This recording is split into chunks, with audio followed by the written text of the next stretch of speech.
नमस्कार, हिमाचल समाचार में आपका स्वागत है। आज के मुख्य समाचार। सरकार ने की 60 दिन के विशेष मातृत्व अवकाश की शुरुआत। महिला कर्मचारियों को बड़ी राहत। नशे के उन्मूलन के लिए प्रदेश सरकार प्रतिबद्धता से कर रही कार्य। नशीली दवाओं और संगठित अपराध के उन्मूलन के लिए प्रदेश में गठित होगा विशेष कार्य बल। अधोसंरचना क्षेत्र हो रहा सुदृढ़, दूरदराज क्षेत्रों के लोगों का जीवन हुआ आसान। 2 वर्षों में 1376 किलोमीटर सड़कों और 116 पुलों का निर्माण। और अब समाचार विस्तार से। मुख्यमंत्री ठाकुर सुखविंदर सिंह सुक्खू के दूरदर्शी नेतृत्व में हिमाचल प्रदेश सरकार ने सरकारी सेवा में कार्यरत महिलाओं के लिए ऐतिहासिक निर्णय लिया है। सरकार ने उन महिलाओं के लिए 60 दिन का विशेष मातृत्व अवकाश प्रदान करने की पहल की है जो मृत शिशु को जन्म देती हैं या जन्म के तुरंत बाद बच्चे को खो देती हैं। वर्तमान में सरकारी सेवा में कार्यरत महिलाओं को अधिकतम 2 बच्चों तक 180 दिनों के मातृत्व अवकाश का प्रावधान है। हाल ही में घोषित विशेष मातृत्व अवकाश केवल अधिकृत अस्पतालों में प्रसव के लिए ही लिया जा सकेगा। मृत शिशु का जन्म होने या बच्चे के प्रसव के पश्चात मृत्यु होने जैसी दुखद परिस्थितियों के शारीरिक और भावनात्मक परिणामों को ध्यान में रखते हुए राज्य सरकार ने यह निर्णय लिया है। इस पहल का उद्देश्य प्रभावित महिला कर्मचारियों को ठीक होने और उपचार के लिए आवश्यक समय प्रदान करना है। यह निर्णय कर्मचारी कल्याण, नौकरी की सुरक्षा सुनिश्चित करने और महिला कर्मचारियों के लिए स्वस्थ कार्य जीवन संतुलन को बढ़ावा देने के लिए सरकार की प्रतिबद्धता को रेखांकित करता है। यह निर्णय हिमाचल प्रदेश सरकार की प्रगतिशील शासन के प्रति अपनी प्रतिबद्धता को दर्शाता है। राज्य सरकार के लिए कर्मचारियों की भलाई प्राथमिकता है और कठिन समय में राज्य सरकार कर्मचारियों को हर संभव सहायता प्रदान करेगी। नशा मुक्त हिमाचल के संकल्प को हासिल करने के लिए प्रदेश सरकार प्रतिबद्धता से कार्य कर रही है।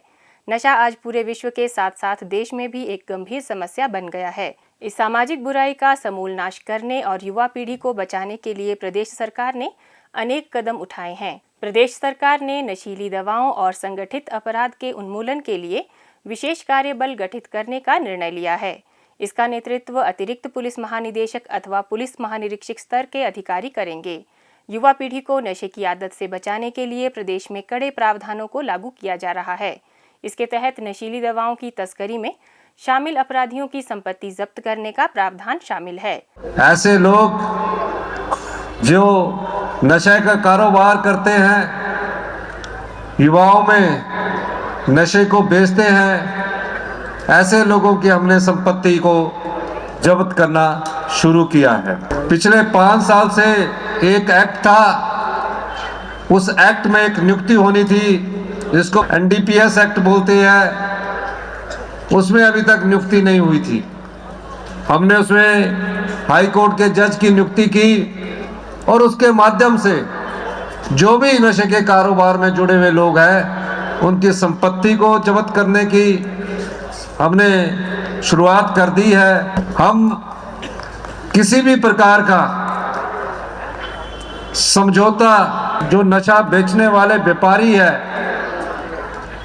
उन व्यापारियों से कोई भी राजनीतिक संरक्षण किसी भी व्यक्ति का अगर कोई देता है, हमारी सरकार उसके खिलाफ भी सख्त से सख्त कार्रवाई करेगी। युवा पीढ़ी किस तरह भविष्य अपनाए, अपने भविष्य को बनाए, उस दृष्टिगत हमारी सरकार कई महत्वपूर्ण योजनाएं लेकर आ रही है।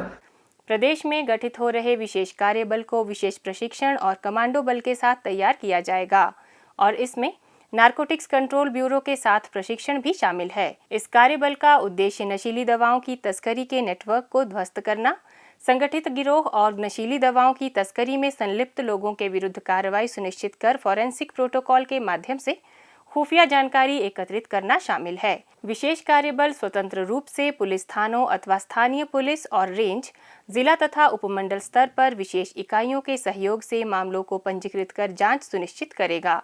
विशेष कार्यबल पुलिस अधीक्षक के नेतृत्व में धर्मशाला, परवाणु और मंडी में कार्य करेगा और इसका मुख्यालय शिमला में स्थित होगा। राज्य सरकार का लक्ष्य नशे के शिकार लोगों का उपचार और पुनर्वास सुनिश्चित करना है और प्रदेश में प्रमुखता से पुनर्वास केंद्र स्थापित किए जा रहे हैं। प्रदेश के स्कूलों और कॉलेजों में राज्यव्यापी जन जागरूकता अभियानों के साथ साथ हिमवीर और हिम दोस्त जैसी पहल के माध्यम से सामुदायिक सहभागिता को बढ़ाया जाएगा। प्रदेश सरकार त्वरित न्याय सुनिश्चित करने के लिए NDPS मामलों के लिए विशेष अदालतें स्थापित करने और फास्ट ट्रैक जांच और अभियोजन को केंद्र में रखकर कार्य योजना बना रही है। प्रदेश सरकार के प्रयासों के फलस्वरूप राज्य के दूरदराज क्षेत्रों में अधोसंरचना और सड़क सुविधा के नए आयाम स्थापित हो रहे हैं। लोक निर्माण विभाग प्रदेश के लोगों के जीवन में सुधार लाने और दूरदराज क्षेत्रों को सड़क सुविधा से जोड़ने के लिए प्रतिबद्ध है।